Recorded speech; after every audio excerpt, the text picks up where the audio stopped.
passagem, Gênesis, no capítulo 19, e versículo 30 até o 38. Nós vamos trabalhar com esses versículos a história de Ló e suas duas filhas e a geração de duas nações aqui, que serão os Moabitas e os Amonitas. Então eu gostaria que você prestasse bastante atenção, porque nós vamos tratar aqui do assunto família. Tá? Então vamos para esse tema. Começando aqui no versículo 30, capítulo 19, está escrito assim: Ló partiu de Zoar com suas duas filhas e passou a viver nas montanhas, porque tinha grande receio de permanecer morando na cidade de Zoar. Por esse motivo instalou-se numa caverna nas montanhas, ele e suas filhas.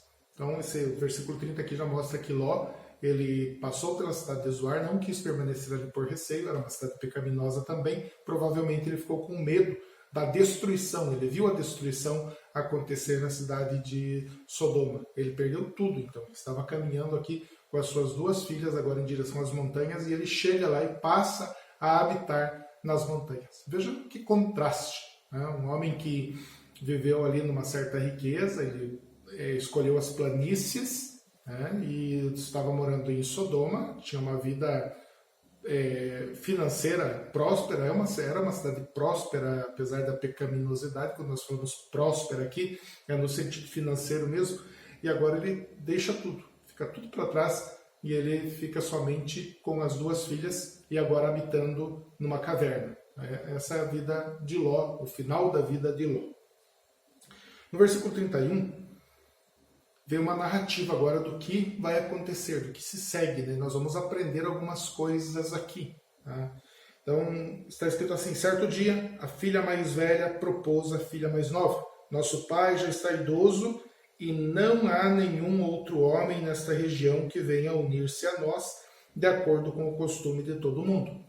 Então, aqui aparece a preocupação da filha mais velha de Ló, ela conversa com a mais nova, e ela fala: nós estamos sozinhas aqui, não tem na região nenhum homem que possa unir-se a nós. Isso era uma verdade, ela não percebeu ali na região nenhum homem que pudesse fazer uma família com elas. Então o que ela diz por último aqui talvez seja uma coisa bastante complicada, porque ela fala assim: de acordo com o costume de todo mundo. Então, os olhos dela aqui estavam no todo mundo. A filha mais velha está falando: não há nenhum homem que se una a nós aqui de acordo com o costume de todo mundo. Veja então que ela não estava olhando para Deus, mas olhando na cultura, olhando para a cultura ao seu redor. E aí já começa um problema sério.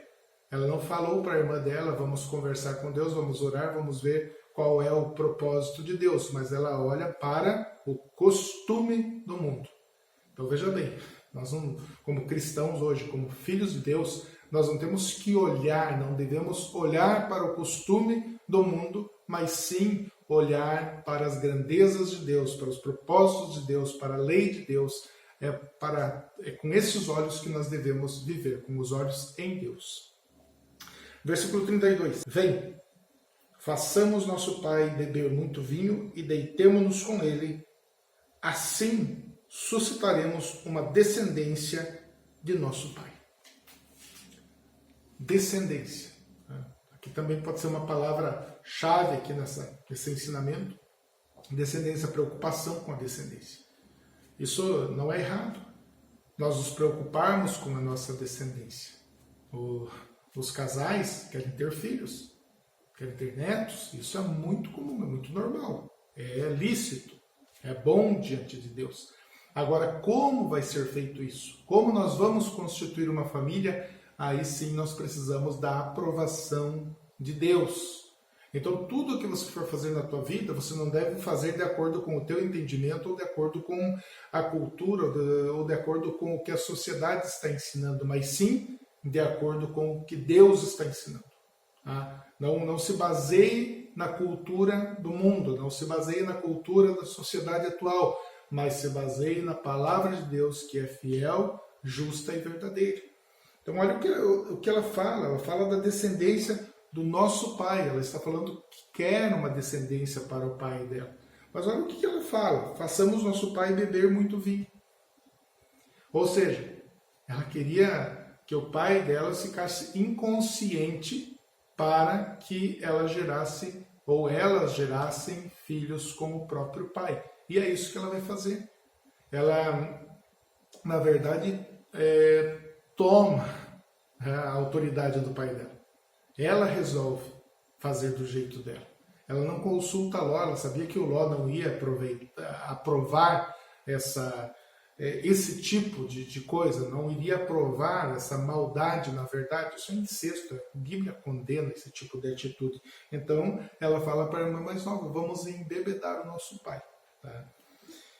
O que vai acontecer no versículo 33? Portanto, elas fizeram seu pai embebedar-se com vinho naquela mesma noite. E a mais velha veio a deitar-se junto a seu pai, que não percebeu nem quando ela se deitou, nem quando se levantou. Veja que aqui já é consumado o fato. Né? A filha tem relação íntima com o pai, a filha mais velha. Ele estava bêbado e não percebeu. Então, o plano dela até aqui estava funcionando, o plano dela, né? Segundo o coração dela, segundo o entendimento dela. Um plano pecaminoso. Gerar um filho de uma forma pecaminosa. Isso não vem da aprovação de Deus. Deus não se agrada com isso. Versículo 34. No dia seguinte, a primogênita, ela mesma, essa jovem que tinha tomado a frente da família agora, no dia seguinte, a primogênita ordenou a irmã. Ela dá uma ordem para a irmã mais nova. Na noite passada, eu dormi com meu pai. Façamo-lo embriagar-se também nesta noite, e tu se deitarás com ele, a fim de que possamos preservar a linhagem de nosso pai. Mais uma vez ela fala da descendência do pai dela, da linhagem de Ló. Então, o alvo, a intenção, até poderia ser correta, mas a forma totalmente errada. Então agora ela ordena a irmã dela. Não só induz, ela ordena, ela fala para a irmã dela fazer a mesma coisa. Então, no versículo 35, outra vez deram muito vinho ao pai. Naquela noite, a filha mais nova foi e se deitou com ele. Ló não tomou conhecimento quando ela se deitou, nem quando se levantou. Veja que absurdo isso. Veja que coisa terrível. Duas filhas fazerem isso com o próprio pai. Duas filhas maquinar, duas filhas preparar algo, pensando sim no benefício do seu pai, que teria uma descendência, mas principalmente pensando nelas. Nós temos que entender aqui que nessa época as mulheres, elas precisavam gerar famílias, elas iam depender da sua própria família para o seu sustento. Então elas sabiam que além de dar a descendência para o Ló, elas teriam que ter filhos. Esses filhos iriam mantê-las vivas, iriam sustentá-las, na verdade. Então elas estavam pensando em si também. Então a maneira com que elas executam o plano é uma maneira terrível, é uma maneira pecaminosa e que não foi aprovada por Deus. Então uma família aprovada por Deus é uma família que é constituída de acordo com os propósitos divinos. Uma família não deve começar errado, uma família não deve ser gerada no nosso entendimento, da nossa maneira, mas sim de acordo com a palavra de Deus, de acordo com o entendimento de Deus. Em Gênesis, no capítulo 2, está escrito: deixará o homem, seu pai e sua mãe, e se unirá a sua mulher, a sua esposa, formando os dois uma só carne. Então, esse é o propósito de Deus. Esse é o propósito de Deus, não uma relação incestuosa. Uma relação incestuosa jamais vai ter a aprovação do Senhor. Uma relação adúltera jamais vai ter uma aprovação do Senhor. Um relacionamento extraconjugal jamais vai ter a aprovação de Deus. Uma relação íntima antes do casamento jamais vai ter a aprovação de Deus. Então, se você quer constituir família, se você quer realmente ter uma família abençoada, você precisa casar-se. Um homem precisa casar com uma mulher precisa casar com um homem. E os dois se apresentarem diante de Deus, diante da sociedade, como um casal casado com compromisso diante de Deus e diante da sua família, diante da sociedade. Esse é um casamento real, esse é um casamento verdadeiro, um casamento abençoado por Deus, um casamento feito entre duas pessoas cristãs, duas pessoas que servem a Deus. É dessa forma que Deus quer as famílias. Não pense você que Deus não está vendo o que você está fazendo. Não pense você que está vivendo uma relação pecaminosa, que Deus não está observando isso. Então, quando uma pessoa olha aqui para essa passagem tão terrível, tão pecaminosa, isso até diante dos nossos olhos é algo abominável, algo terrível. Imagine diante de um Deus tão santo como é o nosso Deus. Mas não pense que você que está tendo uma relação pecaminosa, está tendo uma vida pecaminosa, relações extraconjugais, relações ou uma relação íntima antes do casamento, você não é diferente dessas pessoas aqui, você não é diferente das filhas de Ló. Você está pecando também, está pecando contra um Deus santo. Talvez para a sociedade, isso para os nossos olhos, com certeza é algo muito terrível, mas o que você está fazendo pode ser também algo muito terrível diante dos olhos de Deus. Então, o pecado diante do Senhor é abominável. Se você está tendo alguma relação pecaminosa, pare quanto antes. Olhe para Deus, clame a Deus, peça perdão e se volte ao Senhor. Vamos dar sequência. Versículo 36. Assim, as duas filhas de Ló engravidaram do próprio pai. O plano da irmã mais velha deu certo, as duas engravidaram. Não é porque você recebeu algo, não é porque você viu que o teu plano deu certo, é que a coisa foi feita de maneira correta. Não é porque deu certo, é que é certo. Muitas coisas na vida de alguém pode parecer que deu certo, mas foi feito de uma forma errada. Por exemplo, um ladrão, ele pode ter tido êxito no seu roubo e até enriquecido. Ele enriqueceu, ele pode olhar para todos os bens dele e falar, poxa, eu tenho muita coisa, a minha vida deu certo. Não, a vida dele não deu certo.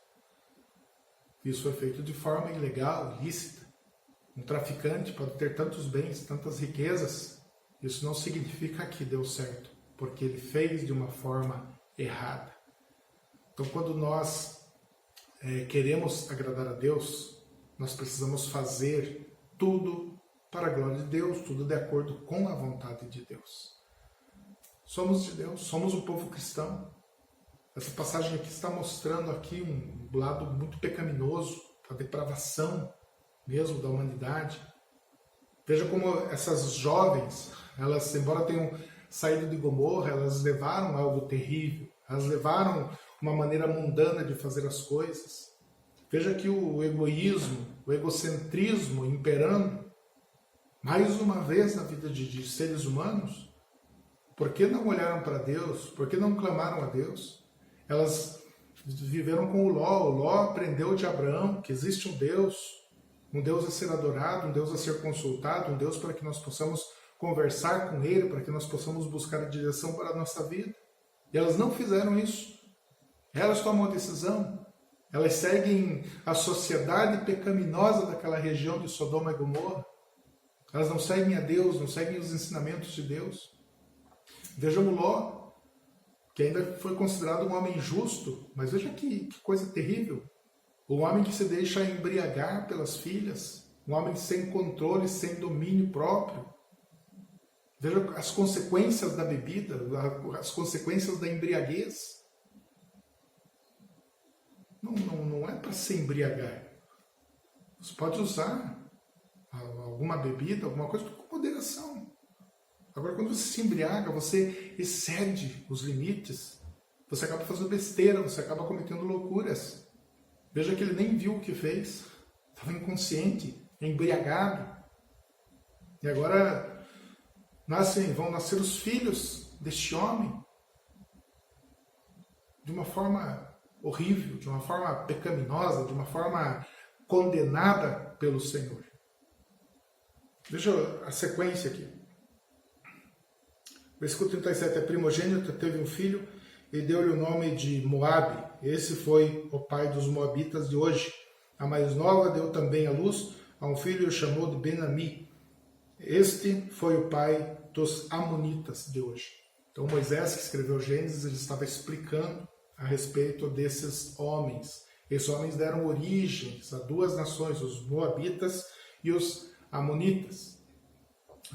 Por que Amonitas? Amonitas porque eles foram para a terra de Amon, mas o nome aqui do pai dessas famílias, o nome do pai da nação dos Amonitas é o Ben-Ami, que significa que veio da própria família, do próprio povo. Os Moabitas, Moabe, o nome desse filho do Ló com a sua própria filha. Moabe significa do pai, aquele que veio do próprio pai.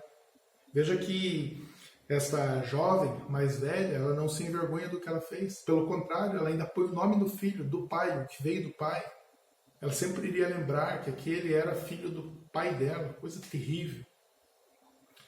E quando você vai ver o destino desses homens, ou dessas nações, os Moabitas, os Amonitas foram inimigos da nação de Israel, inclusive foram destruídos pela nação de Israel. Não foram nações abençoadas por Deus, não louvaram a Deus, pelo contrário, havia muita prostituição no meio dessas nações. Então, uma família sem aprovação de Deus. Uma família totalmente fora dos padrões bíblicos. Uma família que nasceu do pecado. Agora vamos analisar um pouco o que é tudo isso. Precisamos compreender tudo isso, o que leva uma pessoa à pecaminosidade. Revisando já um pouco o que eu falei. Uma coisa que leva uma pessoa à pecaminosidade, uma família à pecaminosidade, um grupo de pessoas à pecaminosidade, é justamente o meio em que vive. Eles viveram um bom tempo em Sodoma e aprenderam práticas terríveis. Era uma cidade promíscua, uma cidade depravada, onde se embebedavam, se prostituíam, e eles levaram a cultura de Sodoma para as montanhas. Então veja bem que não é simplesmente o fato de uma pessoa se isolar que ela é uma pessoa santa, mas sim o fato de ela permanecer dentro da vontade de Deus, dela cumprir os propósitos de Deus. Jesus orou dizendo: eu não oro para que os tires desse mundo, não. Ele não mandou a igreja ir para as montanhas. Nós vivemos no meio de um mundo, mas nós precisamos viver uma vida santa dentro de uma sociedade corrompida. Isso louva a Deus. Deus nos tirou com a alma corrompida, nos tirou quando nós ainda estávamos mortos para esse mundo, mortos nesse mundo em delitos e pecados, mortos diante de Deus. Ele nos transformou e nos pôs, ou nos deixa ainda viver no meio de uma sociedade corrupta, para que nós possamos ainda ser porta-vozes de Deus, embaixadores de Deus, pregando a sua palavra, agindo de acordo com os seus ensinamentos. Então o fato de alguém se isolar não significa santidade. Santidade é se separar para Deus, é ter a alma voltada a Deus, é ter os pensamentos voltados ao Senhor.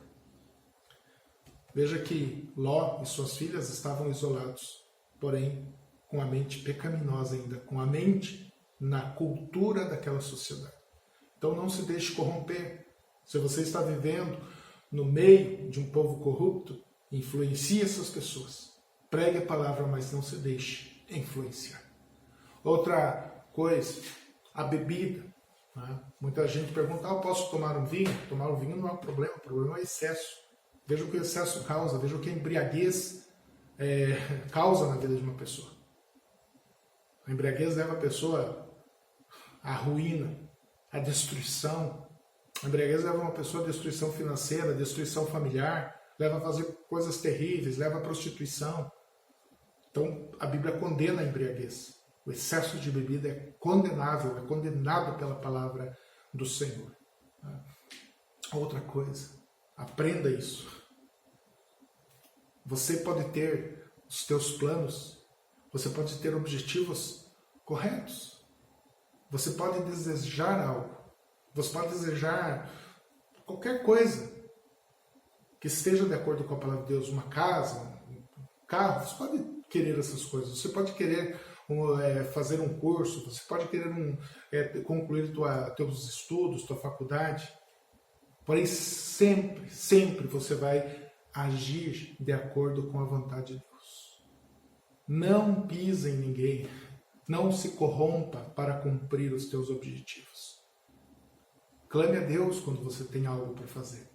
Tudo que você vai fazer, converse com Deus. Vai a palavra de Deus, isso aqui é correto? Eu estou de acordo com a vontade de Deus? É isso que Deus quer de mim? Faltou isso para a filha mais velha do Ló?